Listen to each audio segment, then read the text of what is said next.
ధర్మ పరిరక్షణ విశ్వ మానవ కళ్యాణం కోసం శ్రీ సన్నిధి ధర్మ సేవా ట్రస్ట్ ఆధ్వర్యంలో పిఠాపురం గోపాలబాబా ఆశ్రమ ప్రాంగణంలో శ్రీ మహారుద్ర సహిత శతచండీ మహాయాగం అత్యంత వైభవంగా ప్రారంభమైంది. 3 రోజుల పాటు జరిగే ఈ మహారుద్ర సహిత శతచండీ యాగం మొదటి రోజున 108 యజ్ఞకుండాలతో 116 మంది ఋత్వికులతో మహాయాగాన్ని నిర్వహించారు.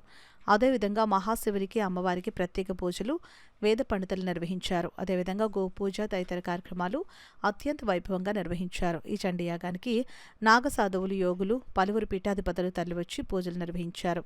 ఈ కార్యక్రమానికి వేలాదిగా భక్తులు తరలివచ్చి అమ్మవారిని దర్శించుకున్నారు. ఈ కార్యక్రమంలో యజ్ఞ బ్రహ్మ వడ్లమాని సుబ్రహ్మణ్య అవధాని, శ్రీ సన్నిధి ధర్మ సేవా ట్రస్ట్ ప్రతినిధి సత్యం, గోపాల్ బాబా ఆశ్రమం ప్రతినిధి జ్యోతుల రామకృష్ణ తదితరులు పాల్గొన్నారు. యథాశక్తిగా చండీ సప్తశతీ పారాయణలు, లక్ష్మీ గణపతి పంచాక్షరి జప అనుష్ఠానములు యథాశక్తిగా. ఈ క్షేత్ర ప్రాశస్త్యం ఏమిటి అంటే సవితృకారకంగా ఆ సవితృ మంత్ర ప్రశ్న పారాయణ ఉదయం జరిగింది. సాయంకాలం కూడా ఆ సవితృ మంత్ర పారాయణ జరుగుతుంది. సాయంకాలం రుద్ర క్రమస్వస్థ జరుగుతుంది. సుమారుగా 7:30 గంటల కల్లా నీరాజన మంత్ర పుష్పాలు, చతుర్వేద స్వస్తి, దర్బారు సేవ ఇత్యాది కార్యక్రమాలు కూడా జరుగుతాయి. రేపు కూడా గోపూజ కార్యక్రమం ప్రారంభమవుతుంది.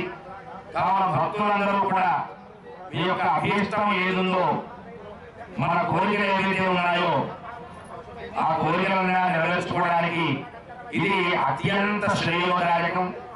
ఇంతమంది సిద్ధగురువులు వచ్చి ఉన్నారు, మాతాజీలు వచ్చి ఉన్నారు.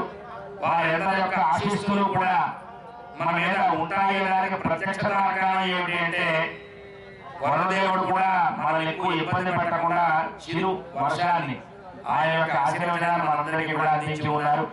మనం నమ్మకంగా మన కార్యక్రమాన్ని మనం చేయాలి. మీరందరూ కూడా మీ కోరికలన్నీ మనసులో పంచుకుంటూ ఆ యొక్క హోమ కార్యక్రమాన్ని చేయండి. మీ కోరికలన్నీ కూడా తప్పకుండా కూడా నెరవేరుతాయి. ఇందులో ఎటువంటి యొక్క సందేహము కూడా లేదు.